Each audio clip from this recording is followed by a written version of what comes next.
지금부터 제31회 한국사 능력검정시험 고급편 해설을 시작하도록 하겠습니다. 자, 1번 가시대 사회 모습으로 오른 것은 충청북도 단양군 수양계 이렇게 돼 있네요. 자, 단양, 제천 이런 카르스트 지형 쪽에 석회 동굴이 많고 구석기 시대인들이 이제 주로 동굴 쪽에 많이 거주하잖아요. 그 동굴이 잘 형성이 되는 지역이죠.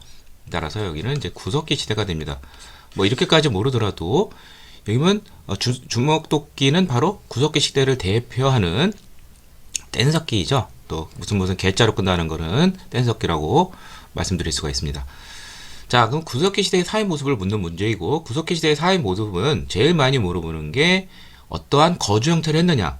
자, 이거를 알려면 구석기인들은 이제 어떠한 식생활을 했냐면 사냥을 한다든지 식물을 채집한다든지 물고기 잡는 어로 생활을 했는데, 이렇게 하려면 이동생활이 필요하고, 이동생활에 맞는 거주 형태는 동굴이라든지 이제 막집, 텐트 같은 뭐 이런 것, 또는 이제 뭐 바위 그늘 이런 것 등이 있죠. 예, 그래서 정답은 2번이 되겠습니다. 자, 나머지 어떤 시인지 살펴보죠. 자, 가락바퀴로 여행을 실을 뽑고 뼈바늘을 이용해서 옷을 지어 입었다. 이거 바로 이제 신석기 시대이죠. 예. 그 다음에 지배자가 나타났다. 계급이 발생한다. 거대한 무덤인 고인돌. 이거는 바로 청동기 시대의 그러한 모습이죠. 자, 반달돌칼 하면은 청동기 시대를 대표하는 그러한 농기구입니다. 곡식의 이삭 같은 것을 자른 것으로서 뭐 청동기 시대에 농기구 할 때 이제 반달돌칼이 많이 나온다는 거. 그리고 조심할 게 청동기 시대라고 해서 청동 농기구를 썼다고 생각하면 절대 안 됩니다. 자, 빗살무늬 토기, 신석기 시대를 대표하는 토기가 되겠죠. 구석기 시대는 토기가 나오지 않았습니다. 2번 가나 나라에 대한 설명으로 오는 것은 초기 국가의 제천 행사에 대해서 말해볼까요? 자, 초기 국가 하면은 이제 철기 문화에 기반을 둔 맨 북쪽에서부터 부여, 고구려, 옥저, 동해, 삼안이 있습니다. 자, 부여는 이제 영고라는 제천 행사가 있는데 다른 데는 다 10월인데 여기는 12월이에요. 목축업의 그러한 전통을 보여주는 것이고, 고구려는 10월에 동맹, 옥저는 없고, 동해는 10월에 무천. 그 다음에 삼안은 두 번이세요. 5월제와 10월제가 있었습니다. 자, 그러면은 여기는 동맹이라는 제천 행사를 했다. 그러니까 이거는 고구려가 되겠고, 5월과 10월에 있었다. 그러면 이건 삼안이 되겠습니다. 자, 그럼 하나씩 보도록 하죠. 읍근 삼로라고 불리우는 군장이 있었다. 자, 옥저하고 동해는 왕이 없어요. 연맹왕국 단계도 이르지 못했습니다. 그래서 군장 이름 중에 읍근 삼로라는 것이 있었다는 거. 자, 그 다음에 대가들이 대부족장들을 말하는 것이죠. 이 가라는 건 이제 부여 고구려 쪽에서 공통으로 쓰는 그런 용어인데, 자, 사자 이거 많이 있죠, 관직 중에. 자, 그런데 조이하고 선인이 나왔다. 요 두 개가 나오면 부여가 아니라 고구려가 됩니다. 예. 그래서 이거는 고구려에 대한 설명이고, 조이, 선인이 나오면. 그 다음에 음락 간의 경계를 중시하는 책하가 있었다. 경계를 정해놓고 침범시 배상하겠는데도, 이거는 동해에 대한 설명이 되겠습니다.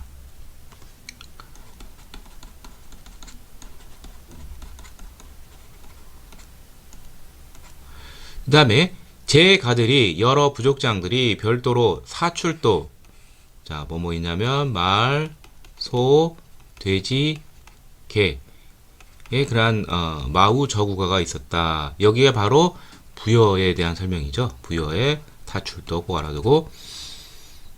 그래서 정답은 일단 이제 고구려 설명 2번이 이제 맞으니까 정답은 2번이고요. 자, 도둑질한 자에게 12배를 변상했다. 이거를 일책 12법이라고 하는데, 이거는 두 나라가 있습니다.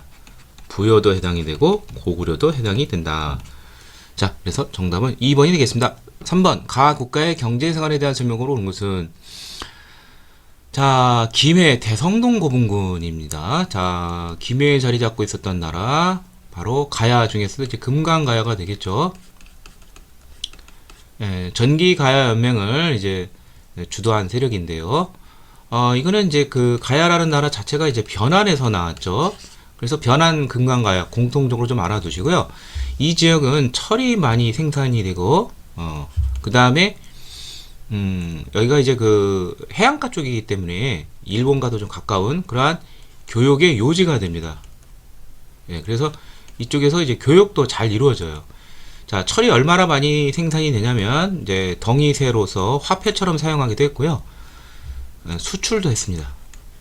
그 다음에 교역을 많이 해서 일본 외 규슈 쪽과 또 중국과의 통로인 이제 한군현, 낭랑 등 이런 한군현과도 교역을 했습니다. 자, 그래서 정답은 3번이 되겠죠. 낭랑외 등과 활발하게 교역하였다. 요 특징, 변환 가야, 금강가야. 자, 그리고 이 고분군 할 때 대성동 고분군 김해 이거 하면은 이제 금강가야가 되고, 만약에 고령의 지산동 고분군이다 그러면은 이거는 이제 대가야에 대한 설명입니다. 경북 고령이 자리 잡고 있는 후기 가야 연맹을 주도했죠. 자, 그래서 요거 좀 알아두시고요. 자, 그러면 나머지 나라 어떤 나라인지 살펴보죠. 수도에 동시전이라는 것을 설치해서 시장을 감독했다. 이건 신라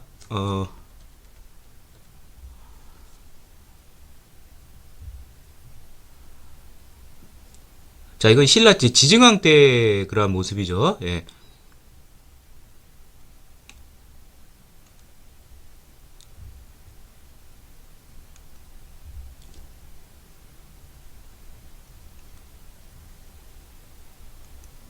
자, 신라 지증왕 때 그러한 이제 시장 감독기고요. 자, 그 다음에 집집마다 부경이라는 창고가 있었다. 자, 이거는 고구려에 해당입니다. 고구려는 환경이 척박한 지역이죠. 그래서 이제 전투민족으로서 이제 약탈 경제를 영위해 나갔습니다. 그래서 집집마다 이런 것을 저장하는 창고가 있었습니다. 부경.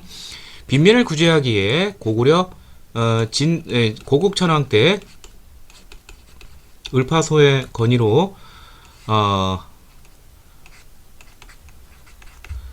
춘대 추납의 제도, 빈민 구제 제도인 봄에 곡식을 주고 가을에 거두는 제도인 빈대법을 실시했습니다. 자, 단궁, 짧은 활, 과수 아래를 지나갈 수 있는 크기의 작은 말, 반어피, 이제 뭐 해표라고 그러죠. 물개처럼 생긴 그 가죽. 이러한 특산물이 있었던 나라는 바로 동예가 되겠습니다. 옥조는 소금이 유명하고요. 자, 그래서 정답은 3번이 되겠고요. 4번, 가나 사이 시기에 있었던 사실로 오는 것은, 자, 전진, 중국 위진 남북조 때 이제 전진이라는 이제 북조 왕조가 있었고요. 승려 순도를 보내 불상과 경전을 보냈다. 불교를 이때 수용했다는 소리겠네요. 그 다음에 태학을 세웠다. 자, 이거는 불율태, 율령이 하나 빠진 것이죠. 율령반포. 이거는 고구려 소수리망 때의 그러한 내용이 되겠습니다. 소수리망이 제위한 경우는 371년에서 384년이고요. 자, 왕이 군사 3만 명을 두고 백제를 침공하여 도읍 한성을 점령하고 그 왕 부여경 계로 왕이 되는데, 자, 이러한 일을 한 사람은 고구려의 최전성기를 이룬 바로 장수왕이 되겠습니다. 예. 이게 475년에 백제의 수도 한성을 점령해서 웅진으로 천도케 만들었었죠. 자, 장수왕은 굉장히 오랜 79년이나 제위를 했어요. 믿어지지 않을 정도로 오랫동안. 예. 자, 그래서 이제 요 사이에 올 수 있는 시기에 사실은 대략 이제 그 고구려에 이제 불교가 이제 들어오게 되는 371년, 372년 요 시점에서 475년 요 사이입니다. 뭐 그렇게 정확하게 모르더라도 요 사이에 올 수 있는 왕은 어떤 왕이 있냐면 소수리왕 다음에 고국양왕은 뭐 별 의미가 없고 시험에 출제되지 않으니, 그러면 이제 광개토 대왕이 되겠죠. 예. 그리고 장수왕에서 이제 전반기 때 일을 그것을 찾으면 될 것 같습니다.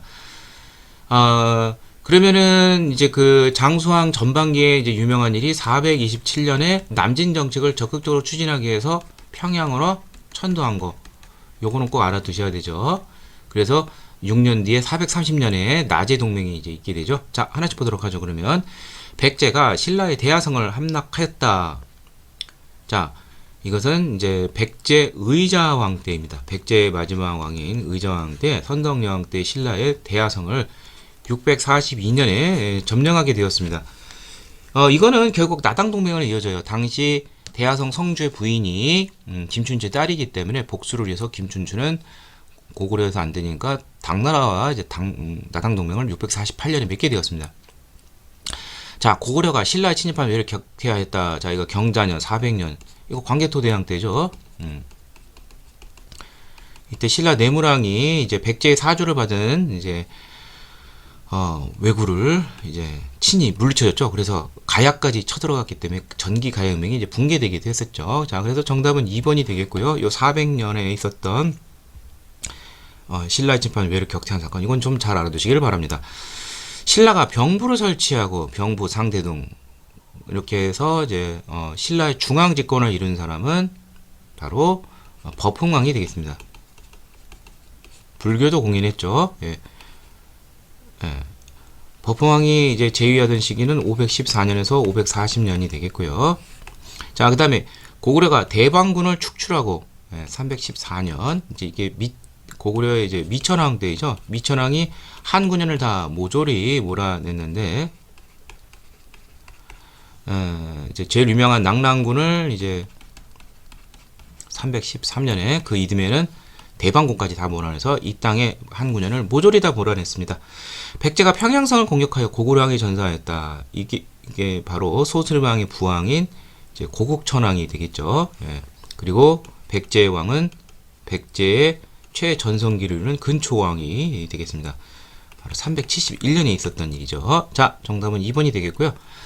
5번 가왕의 활동으로 오는 것은 자, 이 비석은 모모가 남한강 상류 지역인 적성을 차지한 후 공군을 표창하고 공식 민심을 안정시켜 한 제도다. 적성 비가 되겠죠. 예, 그러면 떠오르는 것이 바로 단양 적성비가 되겠고요. 이 단양 적성비 외에 4개의 순수비,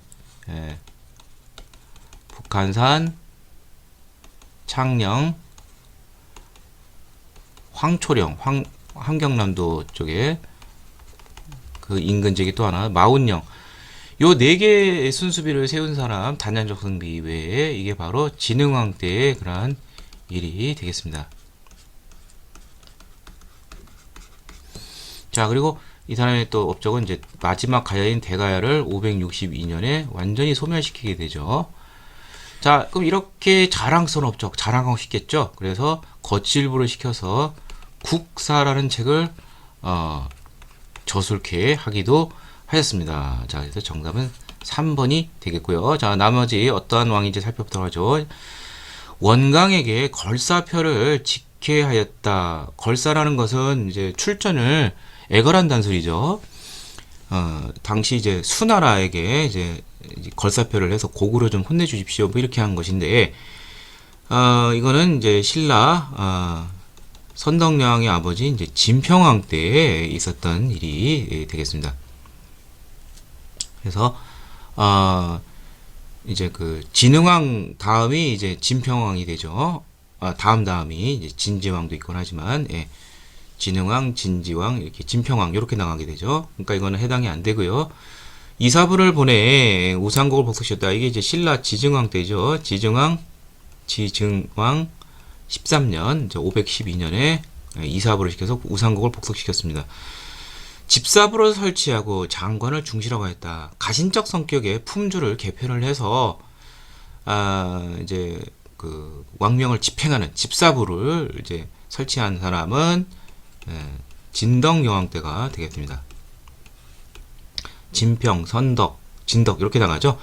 국호를 신라로 고치고 왕의 진을 사용하였다. 이것은 신라 지증왕의 업적이 되겠습니다. 그래서 중국식 마리간에서 왕이라는 걸로 사용하게 하고 사로에서 신라로 고쳤습니다. 자, 지증왕, 법부왕, 진흥왕 이렇게 나가니까 이것도 해당이 안 되겠죠. 정답은 3번이 되겠고요.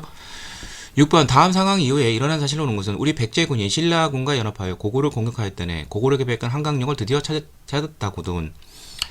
장수왕의 남진 정책에 대항해서 신라와 백제는 나제 동맹을 맺고 또 더 나아가서 결혼 동맹까지 이어지게 되었습니다.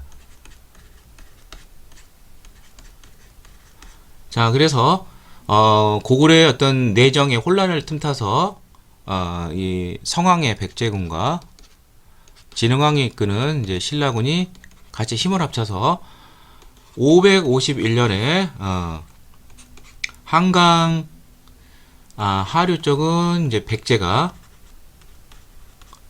그 다음에 중상류 지역은 신라가 장악하게 되었습니다.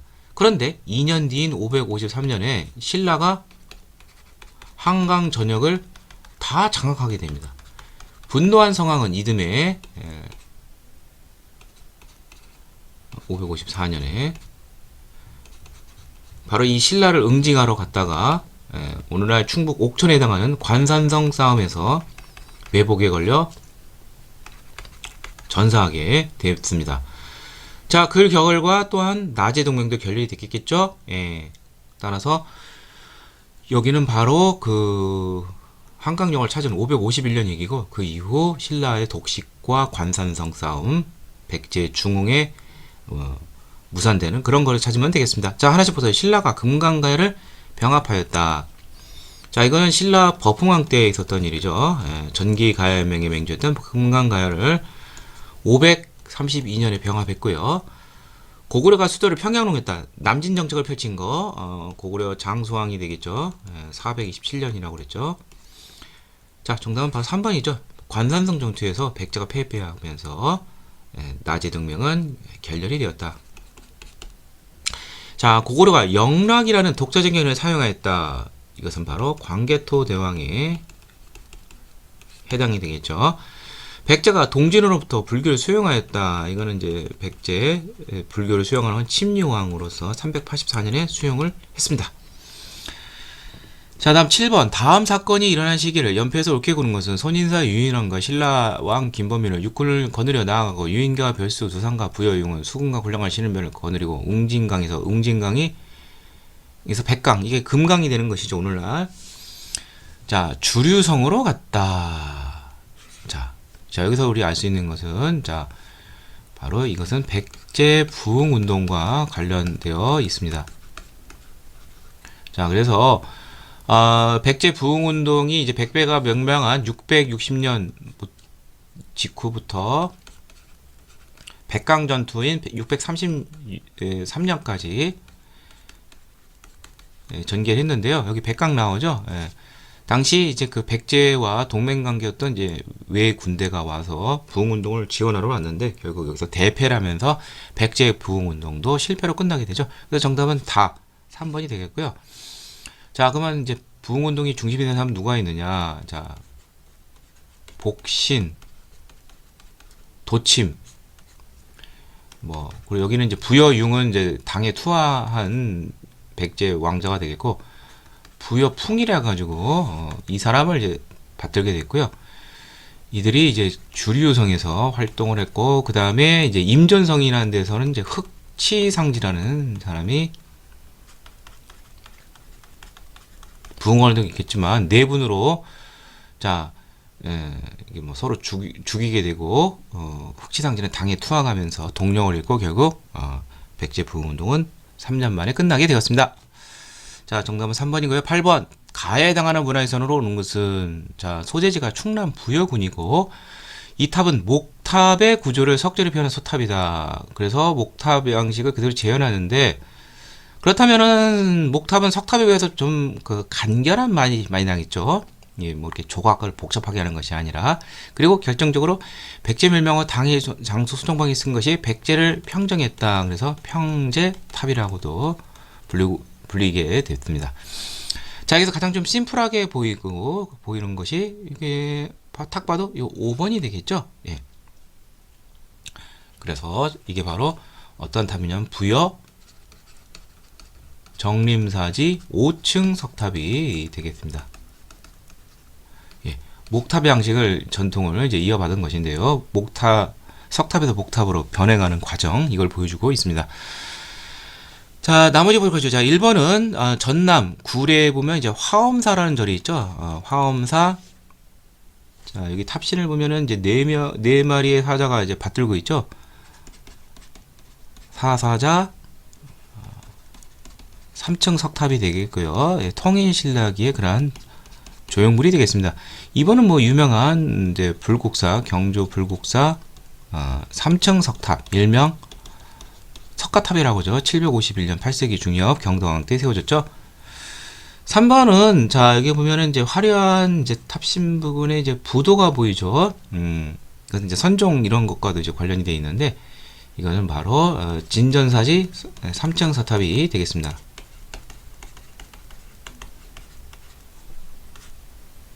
예. 다음에 4번은 요 석가탑하고 조금 비슷한 분위기가 보이죠. 3층 석탑이고 굉장히 간결미가 보이고 있죠. 이것은 가뭄타지 이제 3층 석탑이 되겠습니다. 바로 통일신라기 3층 석탑의 전형적인 예를 석가탑과 함께 보여주고 있죠. 자, 그래서 정례사지 고춤에 대한 설명 5번이 되겠고요. 9번 가 인물에 대한 설명으로 오는 것은 우리나라 화엄정의 개조 연 사람은 누구냐? 뭐니 뭐니 이건 의상대사가 되겠죠. 예. 자, 이 사람은 이제 당나라로 유학을 갔어요. 원래 원효는 이제 해골바가지보를 깨닫고 이제 통해서 깨닫고 이제 국내에서 이제 불교를 확장시켰는데 의상은 이제 유학파라고 보시면 되겠고 들어와서 자 화엄 사상을 널리 펼치는데 자 이 화엄 사상을 이제 우리는 이제 중국의 화엄정을 해서 이제 회동 화엄정이라고 하는데 뭐 일찍다 다직일 그래서 이러한 이해 사상은 신라 중대 전제 왕권을 뒷받침하는 그러한 성격을 가지고 있습니다. 자 그리고 이를 위한 이 사람이 지금 책 어떤 게 쓰냐 화엄 일승 법계도를 해가지고 이 그림도짜죠. 그림으로까지도 이제 설명이 가능한 그러한 내용이었습니다. 그리고 화엄 10차리라 가지고 화엄정 관련된 여러 사찰들을 이제 창건하게 했는데요. 대표적인 것이 경북 영주 부석사라든지 양양 강원도 양양의 낙산사라든지 이런 절들이 해당이 되겠습니다. 자, 그러면 나머지 그럼 정답은 뭐가 되냐면 또 하나 이제 의상대사 것이 이게 이제 원효대사랑 많이 이제 비교해서 물어봐요. 이 사람은 약간 좀 어떻게 보면은 이제 약간 또 어떻게 보면 국가의 지원도 많이 받죠. 이 사람이 이제 진골 출신이라서 의상은. 근데 원효는 굉장히 그 대중적으로 불교를 확산시키려고 노력을 많이 했습니다. 불교의 대중화를 위해서 이른바 그 아미타 신앙을 폭넓게 확산시키게 됩니다. 아미타 신앙은 서방 정토 죽은 뒤에 그러한 낙원의 세계이죠. 여기를 이제 주관하는 분인데 바로 이 아미타 신앙. 그런데 의상은 아미타 신앙 외에다가 더 플러스해서 이게 뭐 아미타 신앙은 이제 뭐 죽은 다음에 극락 가는 뭐 그런 것이라면 의상은 현세에서도 우리가 어려운 점이 있으면 이걸 들어주시는 분이 있다. 이게 바로 관음 신앙이 됩니다. 관음 보살 있죠. 예. 볼관 듣다 이런 뜻이죠. 예. 현세의 고난에서 우리가 구제받을 수 있다는 이러한 관음 신앙 이게 강조했습니다. 자, 그래서 정답은 4번이 되겠고요.